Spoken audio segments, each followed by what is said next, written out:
Centro Cristiano Amigos. Abra su Biblia conmigo, por favor, Lucas, Evangelio de Lucas, capítulo 10, a partir del verso 25. Y en esta ocasión voy a leer la Reina Valera, versión Reina Valera. En la mañana usamos la Nueva Traducción Viviente. Hoy quiero usar la versión tradicional.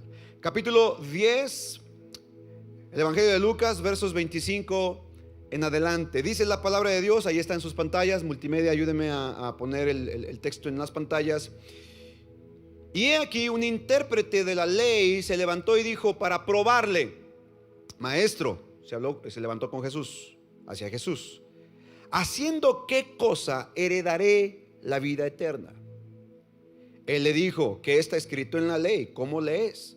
Aquel respondiendo dijo: amarás al Señor tu Dios con todo tu corazón y con toda tu alma y con todas tus fuerzas y con toda tu mente, y a tu prójimo como a ti mismo. Y le dijo: bien has respondido, haz esto y vivirás. Pero él, queriendo justificarse, digan conmigo, justificarse, asimismo dijo a Jesús: ¿y quién es mi prójimo? Respondiendo Jesús dijo: un hombre descendía de Jerusalén a Jericó. Fíjate bien cómo dice la palabra, un hombre descendía de Jerusalén a Jericó y cayó en manos de ladrones, los cuales le despojaron e hiriéndole se fueron, dejándole medio muerto. Aconteció que descendió, ¿qué hizo? Un sacerdote por aquel camino y viéndole pasó de largo. Asimismo, un levita, llegando cerca de aquel lugar y viéndole, pasó de largo. Verso 33. Pero un samaritano que iba, ¿qué? Iba de camino, vino cerca de él y viéndole fue movido a misericordia.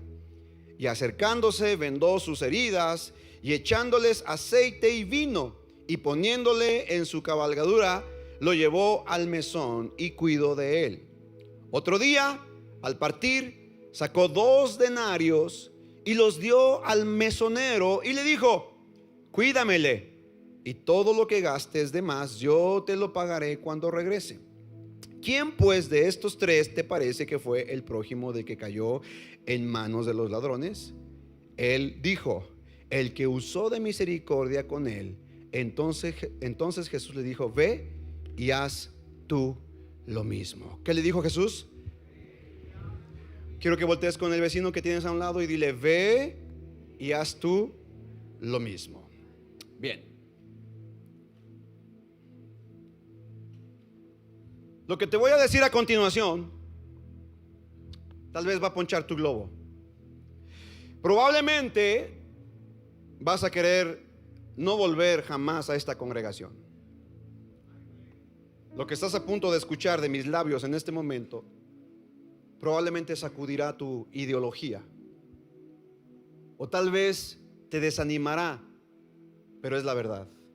Escucha la verdad: no estás aquí para ser feliz.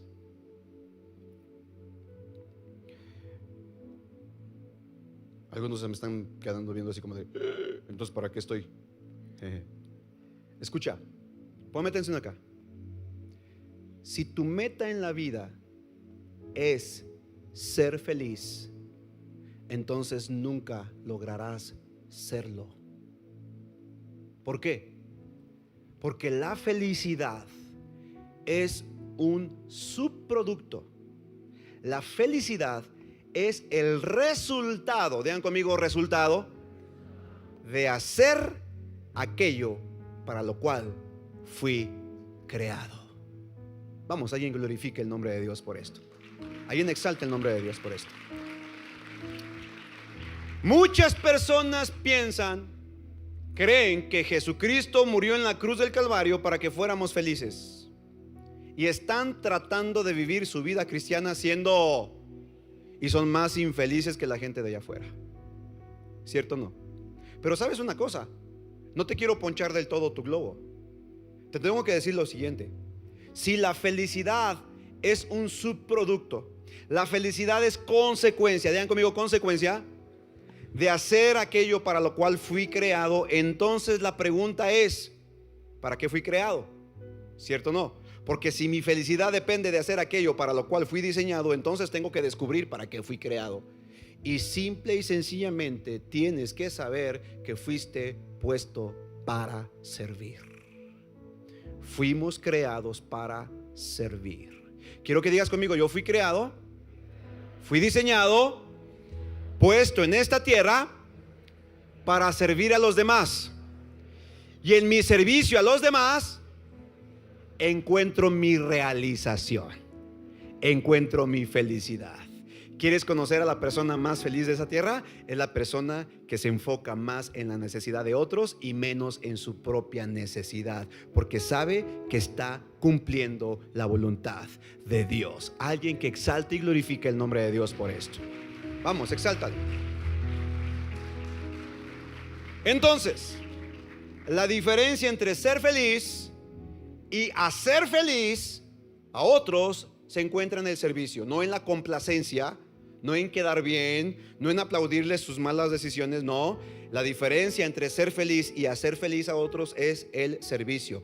Tú quieres vivir una vida plena, tú quieres vivir una vida en felicidad, quieres vivir una vida de plenitud, comienza a servir. ¿Y cómo lo voy a hacer? ¿Cómo voy a servir a los demás? Bueno, mira tus dones, mira tus talentos, mira tus habilidades. Yo pregunto, ¿cuántos aquí son bendecidos y se sienten bien cuando alguien que tiene el talento de hacer las cosas, hace las cosas con excelencia? Levante su mano. ¿Cuántos? Por ejemplo, yo no sé si se ha dado cuenta, pero tenemos una alabanza extraordinaria.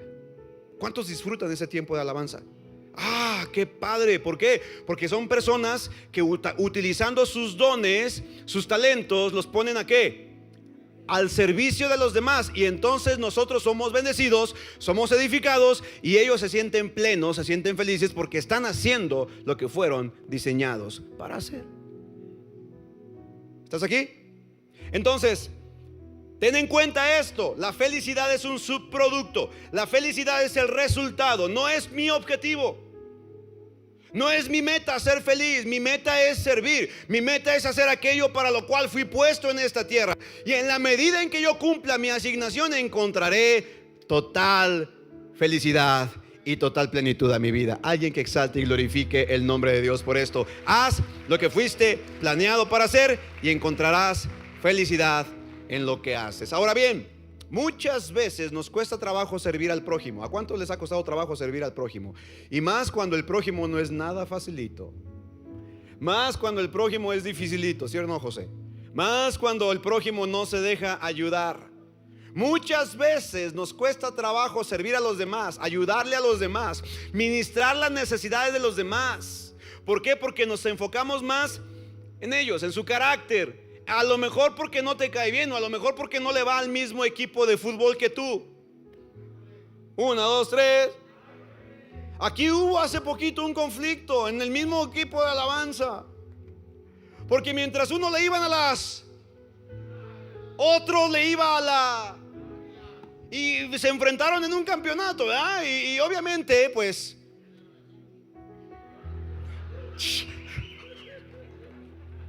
sabemos que no es cierto, perdieron las Chivas.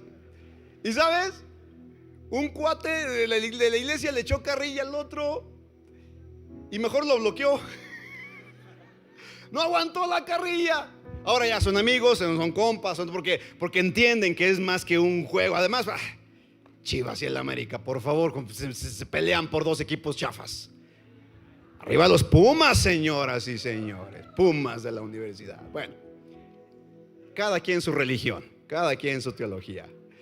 Pero la parábola del buen samaritano nos habla, nos enseña que tú y yo vamos a encontrar nuestra plenitud, nuestro gozo en el servicio a los demás.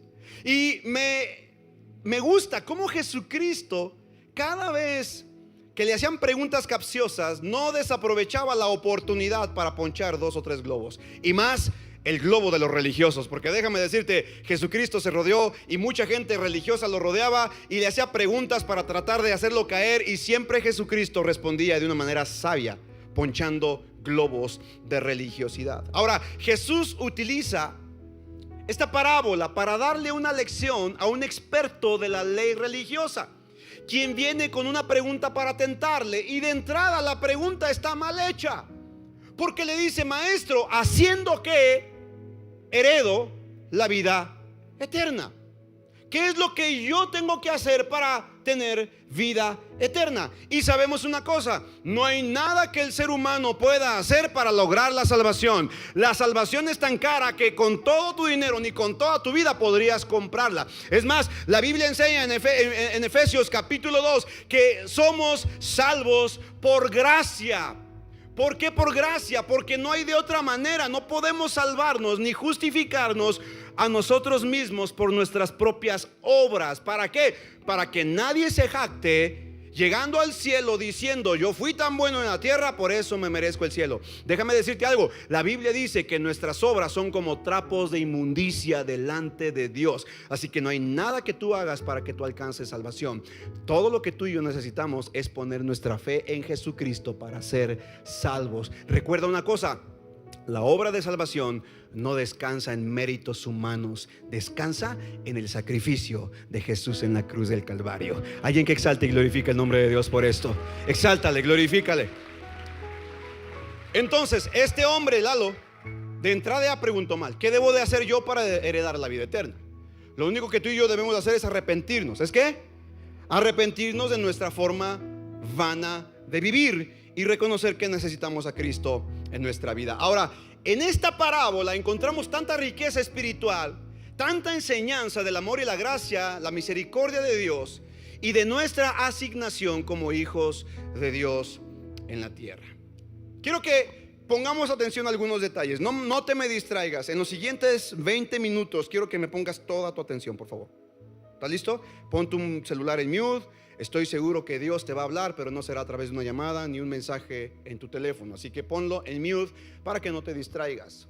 Jesús inicia esta historia de una manera muy interesante. Un judío, un maestro de la ley religiosa, le dice a Jesús: ok, ¿qué debo hacer para heredar la vida eterna? Jesús le responde. Como un buen maestro, Jesús enseña haciendo preguntas. Un buen maestro siempre te va a sacar a ti la información, que es lo que tú sabes, para que entonces a partir de lo que tú sabes, yo de ahí comienzo a edificar, comienzo a enseñar. Eso es lo que hace un buen maestro. Un buen maestro hace preguntas. Entonces le preguntaron: ¿qué debo hacer? Jesús dijo: ¿qué es lo que sabes? ¿Qué dice la ley?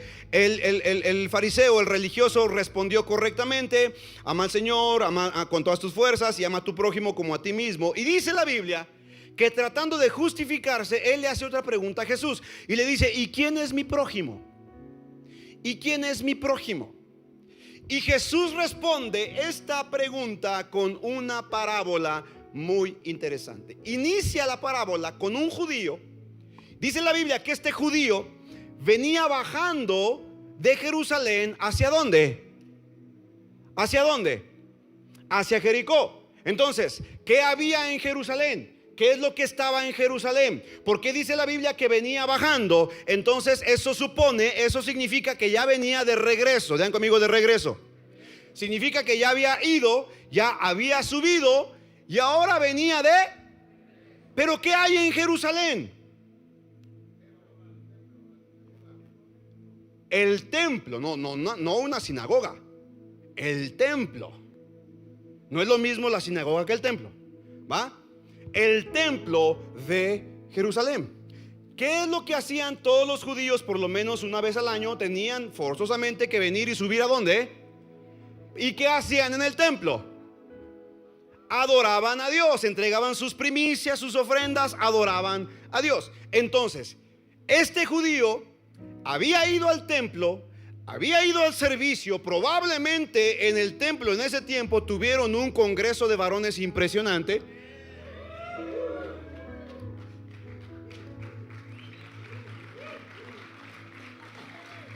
Lástima por los hombres que no vinieron al congreso. A ver, ¿cuántos hombres no vinieron al congreso? Levante su mano los que no vinieron. Levante su mano el que no vino. A ver, levante su mano. ¿Por qué no vino? ¿Por qué no viniste? Era para ti. De lo que te perdí. ¿A poco no de lo que se perdieron? Estuvo espectacular. Probablemente entonces este judío había tenido un tiempo de alabanza, adoración, un congreso impresionante. Había estado Chris Richard, Felipe del Castillo, Noé Zárate y bueno, y la pasó extraordinario. Y ya venía de regreso. Y justo cuando venía de regreso del congreso, de haber alabado, de haber adorado a Dios, justo de regreso es asaltado es golpeado, es puesto mal y casi lo dejan medio muerto. Ahora recuerda, venía de hacer algo bueno, fue a servir a Dios. Aquí es en donde mucha gente me dice: pastor, ¿por qué ahora que voy al templo? ¿Por qué ahora que sirvo? ¿Por qué ahora que me involucro? ¿Por qué ahora que estoy sirviendo me va más peor? Me va peor, ¿por qué? No se supone que si ahora que estoy más cerca de Dios las cosas iban a fluir. Yo te tengo que decir algo. Yo te pido perdón por aquellos predicadores o por lo que hayas aprendido en donde te dijeron: ven a Cristo y tus problemas se van a acabar. Mentira. Quien te predicó de esa manera te predicó un evangelio falso, porque no es cierto que los problemas se acaban. Y tal vez tú me digas: pastor, ¿y entonces qué caso tiene venir a Cristo? Si le entrego mi vida a Cristo y mis problemas no se van a acabar, ¿qué caso tiene venir a Cristo? Muy simple, porque no es lo mismo enfrentar la vida, las dificultades, los problemas sin Cristo de tu lado que teniéndolo de tu lado. ¿Sabes por qué? Porque cuando Cristo está de tu lado y tú estás con Él, entonces Romanos 8:28 se cumple. A los que amamos a Dios, todas las cosas nos ayudan para bien. La diferencia entre el que está en Cristo y no tiene a Cristo se llama esperanza, porque el que tiene a Cristo tiene la esperanza de la vida eterna. No prometió un jardín de rosas, no prometió una vida placentera. Jesucristo tampoco dijo que todo nos iba a salir bien, pero Él dijo: yo estaré contigo todos los días de tu vida hasta el fin del mundo. Y si eso no te basta, entonces no sé qué más quieres. Esa es la diferencia entre un hijo de Dios y un hijo del mundo. Porque en el mundo tendremos aflicciones. Eso fue lo que dijo Cristo: en el mundo tendrán aflicciones, pero confíen. ¿Pero qué? Vamos, ¿pero qué? Un poco más fuerte, ¿pero qué? Porque yo he vencido al mundo. Y si Él ha vencido al mundo y Él vive dentro de ti, entonces tú eres más que vencedor en Cristo Jesús. Vamos, celébrale fuerte, exáltale fuerte.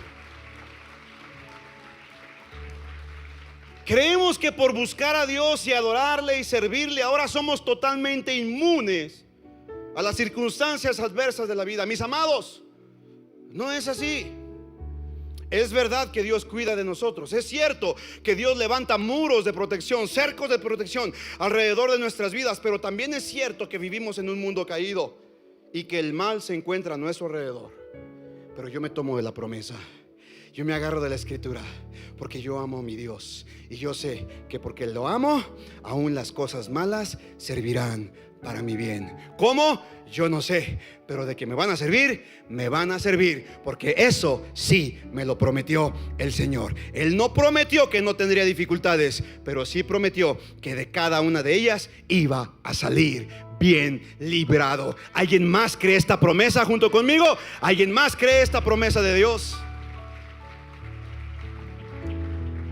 Qué interesante que Jesucristo responde a un fariseo, a un estudioso de la ley religiosa, con una parábola en donde literalmente pone a un enemigo de los judíos como el superhéroe de esta parábola. Tenemos que poner atención. Esta historia inicia mal, porque es un judío viniendo del templo, viniendo del Congreso de Hombres del Reino. Había pasado un tiempo bien chido en la presencia de Dios. Sale del Congreso, sale del templo y lo atacan.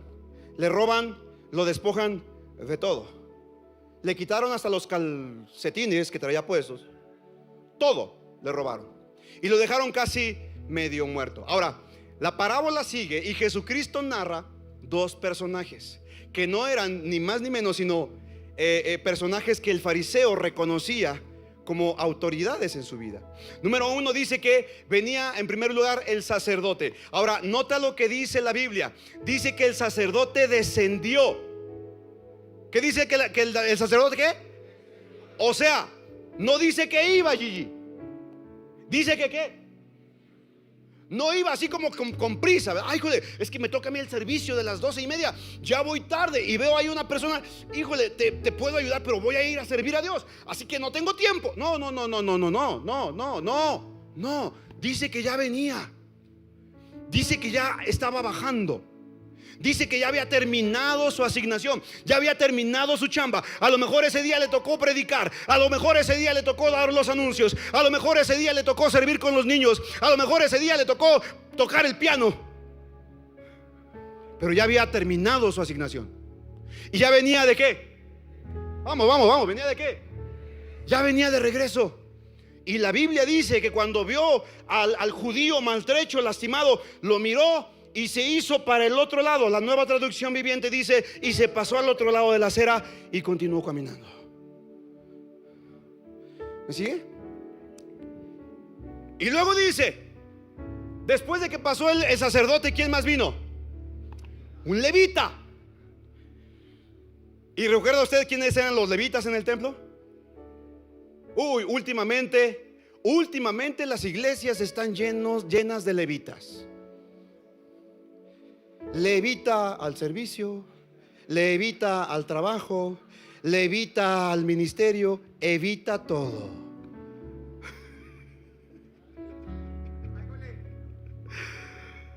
¿Y quién era un levita? Un levita era un ayudante del sacerdote. Un levita era el que preparaba las cosas. Un levita era el que llegaba temprano, abría la puerta, prendía las luces, prendía los aires acondicionados, revisaba los baños, que hubiera jaboncito en las jaboneras, que hubiera papel. ¿Me estoy explicando? Un levita llegaba temprano, prendía el sonido, ajustaba los niveles. ¿Me estoy explicando? ¿Sí? Y normalmente ellos también llegan, digo, normalmente, porque últimamente hay unos que llegan. Hay que volver a aplicar lo de los 20 pesos. Pero, escuche, el levita también estaba sirviendo ¿en dónde? ¿En dónde servía? En el templo. Y dice que el levita también pasó por ahí. Seguramente ya había terminado su chamba. Y los dos, tanto el sacerdote como él, se hicieron de la vista gorda. Así como tú estás leyendo la Biblia. Dice, así dice. Pero dice que entonces pasó un samaritano. Pero antes de pasar con el samaritano, tienes que saber esto. Escucha, el sacerdote representa la ley. ¿Qué representa? El levita representa la liturgia. ¿Qué representa? Estos dos juntos los unes y representan la religión. Te tengo noticias. La religión te mira maltrecho, golpeado, agotado, lastimado y no hace nada por ti.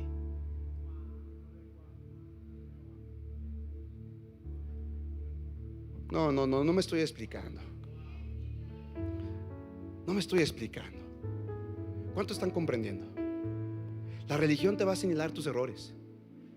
La religión te va a decir en lo que estás mal. La religión te va a decir en lo que estás fallando. La religión, la ley te va a decir tus pecados. La ley te va a decir estás mal en esto, por esto.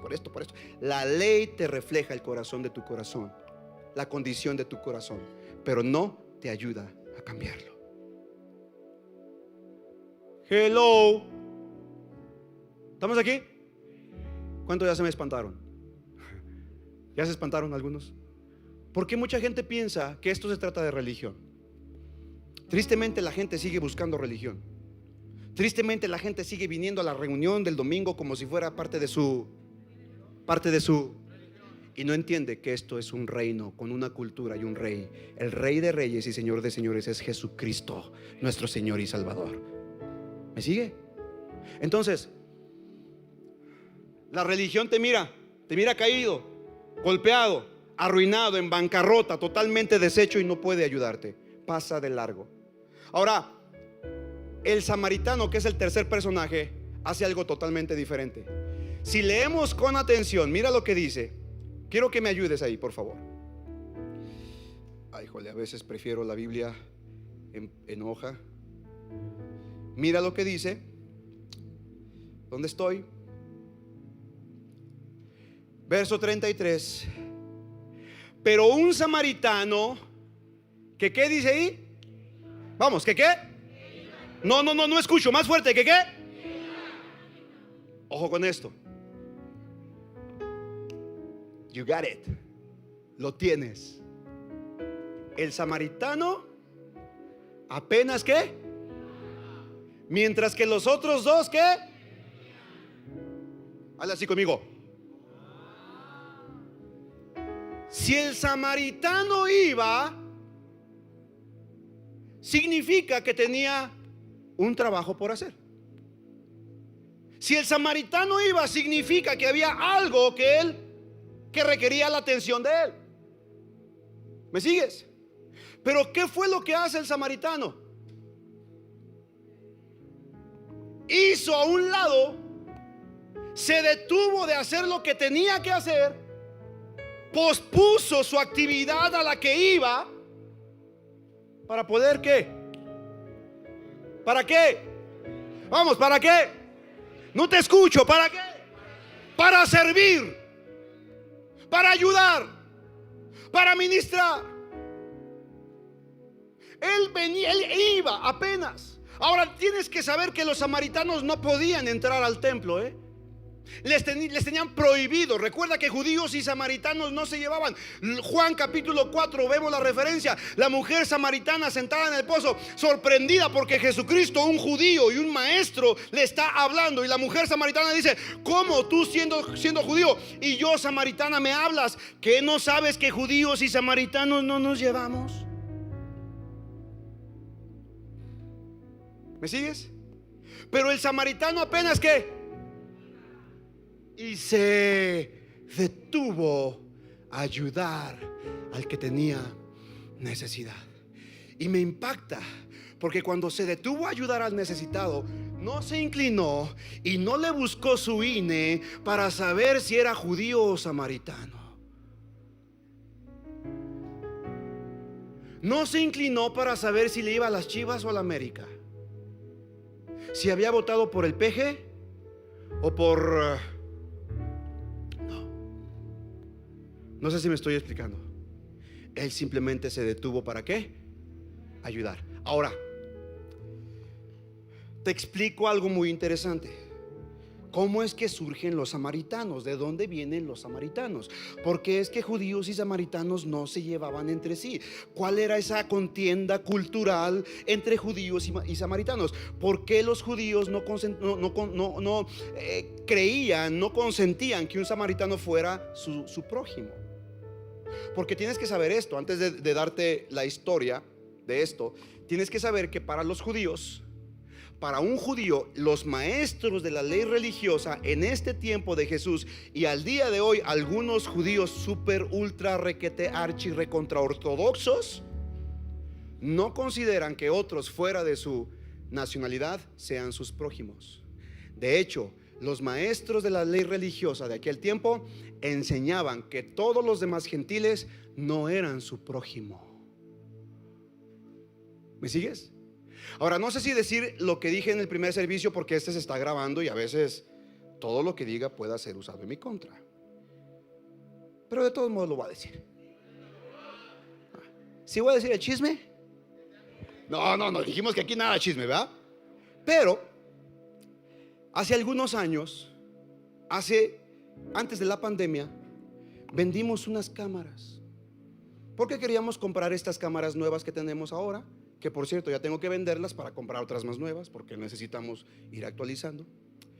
Y en aquel tiempo las vendí a una persona de origen judío. Y bueno, vaya que le salió lo hermanos. Dije judío, ¿verdad? No árabe, pero bueno, son primos, son casi la misma.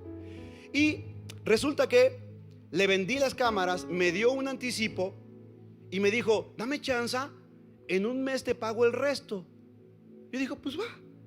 Judío, amigo, conocido y conocido de gente conocida. O sea, no había forma de que no me pagara. Pasó un mes, pasaron 2 meses, pasaron 3 meses.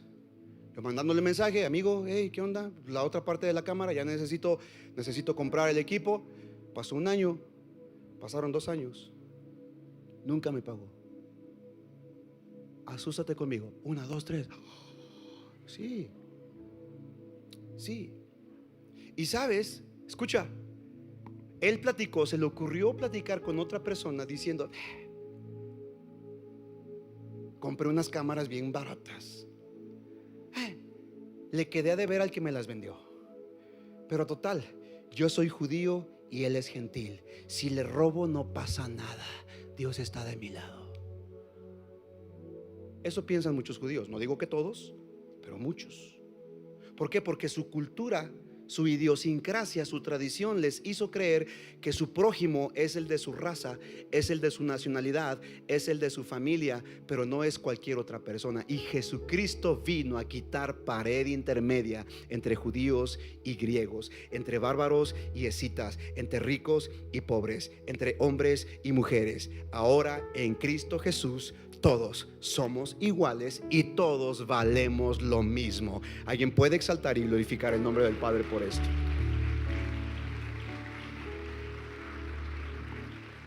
Me robó Rodrigo. ¿Y cómo crees que me sentía? Oye, no me robó 3 pesos. No, o sea, imagínate, Richard, tú supiste y sabes la historia. Lo confronté, porque si a mí algo que me gusta es confrontar. Fui, José Luis es testigo, vinimos, ¿cierto o no, José Luis? Él estaba presente y yo le dije, me robaste, tipo. Si quieres ahorita vamos. No, ya quítate. ¿Sabes qué? Te perdono, te bendigo y te suelto. Lo perdoné, lo solté de mi corazón. Yo no me iba a amargar por pesos. Y gloria al Padre, aunque no recuperé el dinero, pero recuperamos las cámaras y ahora seguimos transmitiendo por internet. ¿Sabes por qué?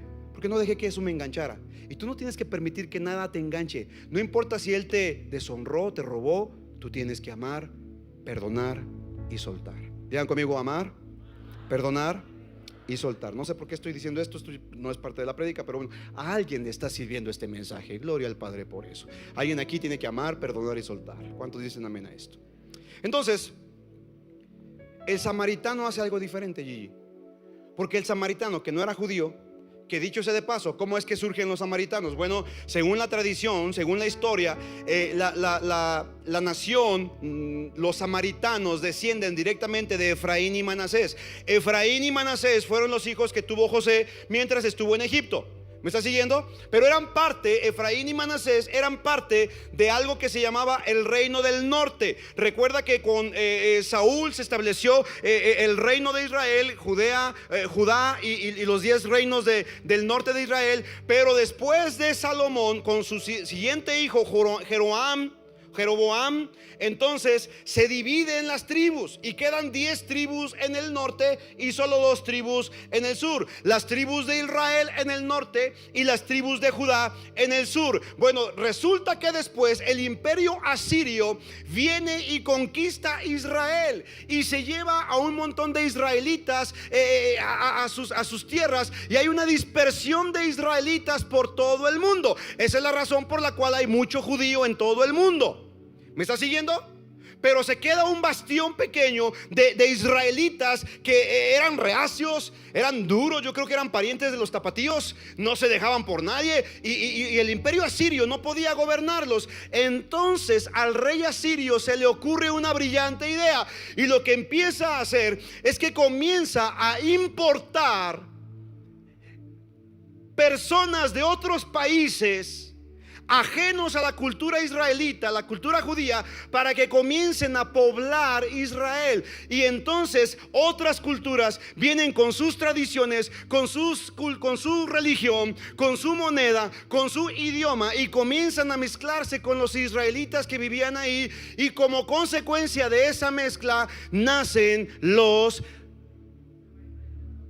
Ahora sí hazle. Para que cuando leas la Biblia y encuentres que era un samaritano, sepas de dónde surge. ¿Me sigues? Esa es la razón por la cual los judíos no consideraban a los samaritanos como parte de su cultura, y por eso no los honraban, por eso no los respetaban, y por eso no se llevaban bien. ¿Y qué es lo que hace Jesucristo? Precisamente Jesucristo toma a un samaritano como el héroe de esta historia. ¿Qué crees tú que sintió el fariseo mientras Jesucristo estaba levantando la vida de ese samaritano? Tan fuerte sintió el fariseo que cuando Jesús le responde: ¿quién de estos tres hizo misericordia? ¿Quién de estos tres actuó como prójimo? El fariseo no respondió el samaritano, el fariseo respondió el que hizo misericordia. Ahí se denota el dolor, el enojo que le causaba el reconocer que un samaritano había actuado con misericordia. ¿Alguien está aprendiendo algo aquí? Vamos, ¿cuántos están aprendiendo algo este día? Ahora, ¿qué es lo que ocurre? Y con esto nos vamos, como dice mi pastor, a tambor batiente con el final de la charla. Vente Martín, vente Gigi.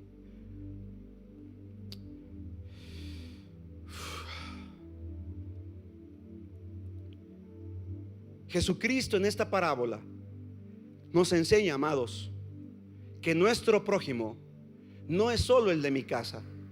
Mi prójimo no es solo mi esposa. Mi prójimo no es solo mi hijo. Mi prójimo no es solo mi nuera. Mi prójimo no es solo el que vive conmigo. Mi prójimo es todo aquel con el que yo tenga oportunidad de toparme. Mi prójimo es el limpiabrisas en el crucero. Mi prójimo es el mesero en el restaurante. Mi prójimo es el que me despacha gasolina cuando yo voy cargando. Mi prójimo es todo aquel con el que yo tengo algún tipo de contacto. No sé si me estoy explicando. Escucha. Como tratas a tu prójimo, evidencias cómo tratas a Dios. ¿Por qué? Por un principio teológico. El principio del imago Dei. ¿Qué significa imago Dei? Imagen de Dios. Todos los seres humanos fuimos creados a imagen de Dios. Y cuando tú desprecias la imagen de Dios, estás despreciando a aquello por lo cual Cristo derramó su sangre. No importa quién sea. No importa si es el recoge basura. No importa si es el que viene, el garrotero en el restaurante que viene a limpiarte la mesa. Como lo trates, manifiesta cómo es tu relación con Dios. Porque si tu relación con Dios es correcta, tu relación con tu prójimo será correcta. Porque la Biblia dice: ama a Dios como a ti mismo, y a tu prójimo principalmente como a ti mismo. Así que la próxima vez que tengas delante de ti a un mesero, a una mesera, a un barrendero, a un lavacoches, ten en cuenta que tiene el imago Dei, la imagen de Dios. Y si lo desprecias a él, desprecias la obra de Dios. Yo sé que no vas a glorificar el nombre de Dios porque esta te está pegando con todo. Pero habrá alguien aquí que exalte y glorifique el nombre de Dios por esto.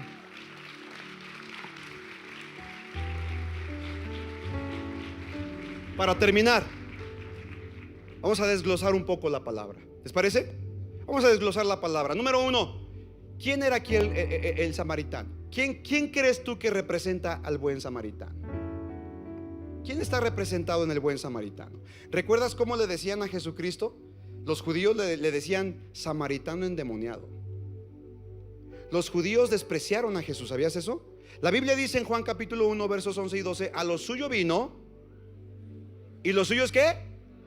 No le aceptaron, no lo recibieron. Mas a todos los que le recibieron, a los que creen en su nombre, gracias Martín, les dio derecho legal de ser llamados ¿qué? Hijos de Dios. Entonces, ¿quién es el samaritano en esta parábola? Ni más ni menos que nuestro Señor Jesucristo. ¿Quién es el buen samaritano? Jesucristo. Ahora, ¿quién es el que estaba tendido en el camino?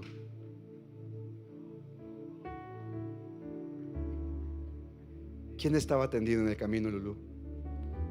¿Quién estaba con tantas heridas, con tanto dolor? ¿Quién estaba en el camino, José? Vamos, ¿quién estaba? Tú y yo estábamos tendidos en el camino. Y sabes una cosa, lo que la religión no pudo hacer para ayudarnos, Jesucristo vino para limpiarnos, sanarnos, salvarnos, restaurarnos y ponernos en una posición de honor. Vamos, exáltale, exáltale, exáltale. Ahora, ¿qué fue lo que hizo Jesús? Hizo varias cosas muy interesantes. Porque al final de toda esta historia Jesucristo le dice al fariseo: ve y haz ¿qué? Porque Dios espera que tú y yo hagamos exactamente ¿qué? Lo mismo. Entonces, ¿qué fue lo que hizo? Número uno, dice que vino y le lavó sus heridas ¿con qué? Con vino. Y luego se las ungió ¿con qué? Y luego se las vendó, ¿cierto o no? Las primeras tres partes. Vino el samaritano y lavó sus heridas con vino. El vino, lo acabamos de tomar, representa ¿qué? La sangre de Cristo. Te tengo noticias: la sangre de Jesucristo sobre tu vida, sobre tu mente y sobre tu corazón sana toda herida. Deja que la sangre de Cristo sea vertida a tu vida para que entonces comienzas a recibir salvación, liberación, restauración en todas las áreas de tu vida. Vamos, exáltale con un fuerte aplauso. Es la sangre de Cristo la que trae libertad, sanidad y restauración. Pero luego dice que derrama aceite, le pone aceite en las heridas. El aceite en la Biblia es símbolo del Espíritu Santo. Una vez que tú eres sanado en tu interior, una vez que Dios ministra tu alma, una vez que Dios sana tu corazón, una vez que Dios sana tus heridas, una vez que Dios limpia y desinfecta las heridas que el pecado, que la traición, que la maldición habían causado en tu vida, ahora necesitas ser investido del Espíritu Santo. Porque será el Espíritu Santo lo que te dé el poder, la unción, la fortaleza para levantarte. Pero luego dice, después de ponerle el aceite, dice que vendó las heridas. Y las vendas antes se hacían con papiro también. Y en la antigüedad la Biblia se escribía en papiros. Esto significa que tienes que tomar la palabra de Dios todos los días para meterla en tu mente y en tu corazón. Y la palabra de Dios comenzará a renovar tus pensamientos, tus emociones, tus sentimientos, tus acciones, y comenzará a hacer de ti un verdadero cristiano, un verdadero creyente.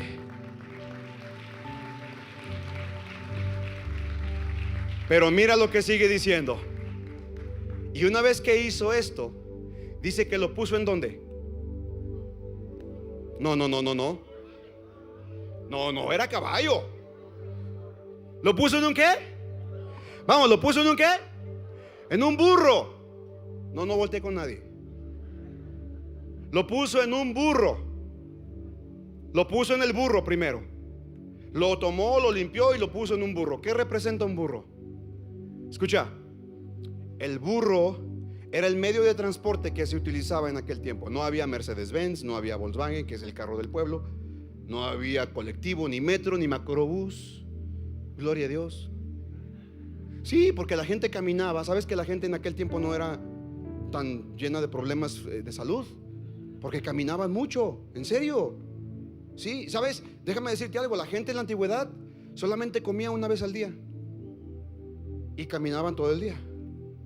¿Por qué crees que se mantenían bien saludables? Ahora comemos hasta 5 veces al día. Bueno, 5 veces al día y no caminamos, imagínate. Santo Padre. Entonces, un burro, que representa, escucha, el burro en la Biblia representa ministerio. ¿Qué representa? Es un ministerio. ¿Qué fue lo que hizo entonces Jesús? Lavó sus heridas, curó sus heridas, lo puso en un ministerio, es decir, inmediatamente lo activó al servicio. Yo no creo en personas que dicen: bueno, déjame llegar, déjame estar sentado y mientras escucho yo crezco. No. Tú vas a crecer en la medida en que te comprometas a servir, porque servir te trata el carácter. Cuando tú sirves tienes que forjar carácter, porque muchas veces te pondrán a hacer coros con quien no quieres hacer coros. Y muchas veces no te van a poner a cantar cuando tú querías cantar. Y muchas veces no te pondrán a tocar cuando tú querías tocar en todo el congreso.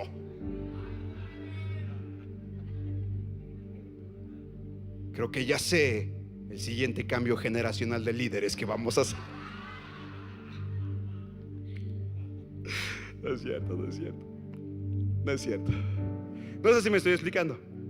Entonces, un ministerio, inmediatamente lo montó en su burro. ¿Sabes? Algo que es importante: cuando la gente viene a la iglesia y se siente tomada en cuenta. Cierto, uno dice: wow, qué padre, estoy siendo parte de algo, me están tomando en cuenta. Antes el mundo me tenía tirado, aporreado, no servía para nada, y ahora me están dando la oportunidad de servir en algo. ¿Sabes lo que siente el corazón de la persona cuando se siente importante y tomada en cuenta? Wow, es restaurado, es restaurado. Obviamente no lo voy a poner a predicar, obvio no lo voy a poner a ser líder de célula, obvio no lo voy a poner a echar fuera demonios porque me lo destroza, pero sí lo vamos a poner a servir, porque es el siguiente paso de la restauración. Así que si tú estás viniendo a esta casa y Dios te ha sanado, te ha vendado tus heridas, te ha cubierto con aceite, te hace falta el siguiente paso. Móntate en el burro y comienza a servir. ¿Estás aquí? Ahora, ¿qué sigue después? Ahora sí, lo montó en un burro y ¿qué hizo? ¿Lo llevó a dónde? ¿A dónde lo llevó? ¿Qué representa el mesón?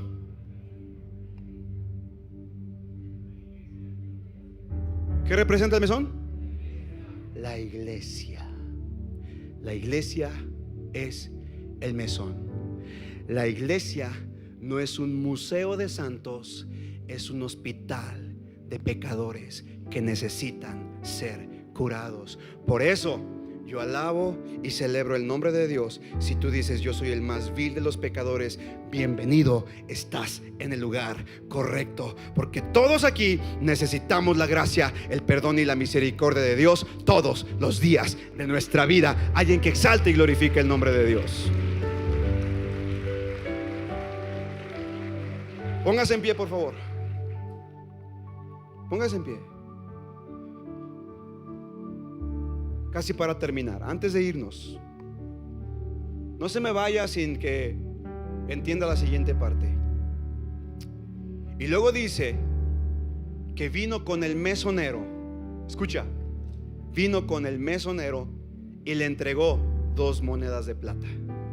Le pagó 2 denarios, el equivalente al salario de un día de trabajo. Y le dijo, el samaritano le dijo, después de haberlo puesto en el burro, en el mesón, vino con el mesonero y le dijo: ten, aquí está, te pago lo de la estadía de esta persona. Y mira lo que le dice: y si te queda debiendo,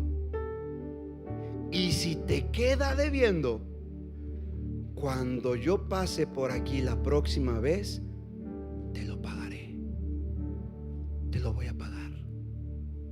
¿Sabes quién es el mesonero? El mesonero es un pastor, un líder, una persona que está al cuidado de la gente, personas que Dios ha levantado para cuidar a otros, gente a la que Dios llamó al servicio de los demás. Y Dios, Jesucristo, en esta porción, Richie, te está diciendo también a ti como nuevo líder de esta casa: hijo, sirve a los demás, trabaja por los demás. Si los miras tirados, no los desprecies. Si los ves caídos, no los botes. Al contrario, venda sus heridas, cúralos, ponlos en un ministerio, mételos en el mesón y deja que sea el pastor, los líderes de la iglesia quien lo cuiden. Y escuchen, hey, pastores y líderes de esta casa, pastores que me ven por internet, porque me acabo de dar cuenta, Jael, que un montón de pastores nos siguen por internet. Pastores que me están viendo en este momento. Algunos de ellos se piratean mis prédicas y gloria a Dios. Escucha, pastor, líder, ¿cuántos líderes hay aquí? ¿Cuántas personas que están a cargo de otras personas? Levante sus manos. Y tú también, Dios te está levantando para que cuides a otros. Y Jesucristo dijo: aquí está, ya te pagué. Aquí está, yo te pago por adelantado. Pero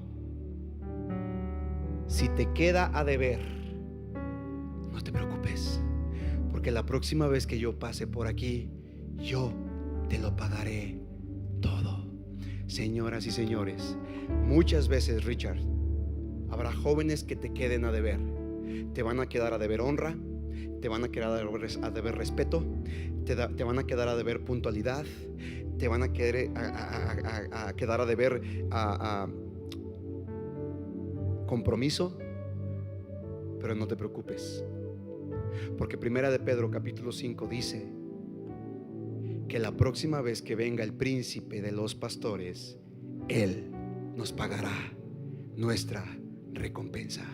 Por eso, amados, cuando tú te preocupas por otros y les sirves desinteresadamente, y si esa persona se va de tu vida quedándote a deber, no te preocupes, Jesucristo te lo pagará cuando Él regrese. Y no sé si ya te diste cuenta, pero Cristo está por regresar más pronto de lo que nos imaginamos. Así que, iglesia, líderes, pastores, iglesia que está aquí, gente que me está viendo, no se desaniman, sigan sirviendo, sigan trabajando, sigan buscando a otros, sigan amando a otros, sigan sirviendo a otros, sigan sanando a otros, porque aunque se vayan debiéndonos mucho, no importa, el príncipe de los pastores vendrá y pagará la recompensa a cada uno si no desmayamos.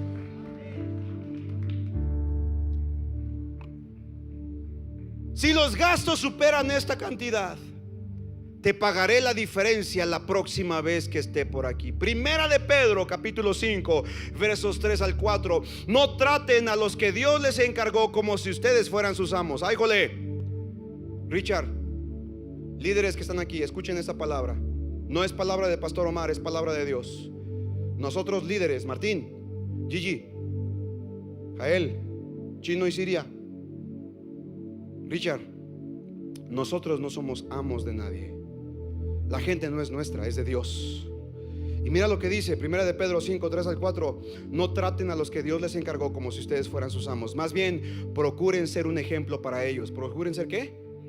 Así, cuando regrese Cristo, que es el pastor principal, ustedes recibirán un maravilloso premio que durará para siempre. Yo no sé cuántos quieren este premio que va a durar para siempre. Así que vamos a trabajar y a servir a los demás. No importa que nos paguen mal, Cristo pagará con creces por nosotros.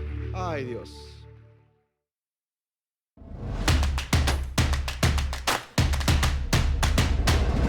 Centro Cristiano Amigos.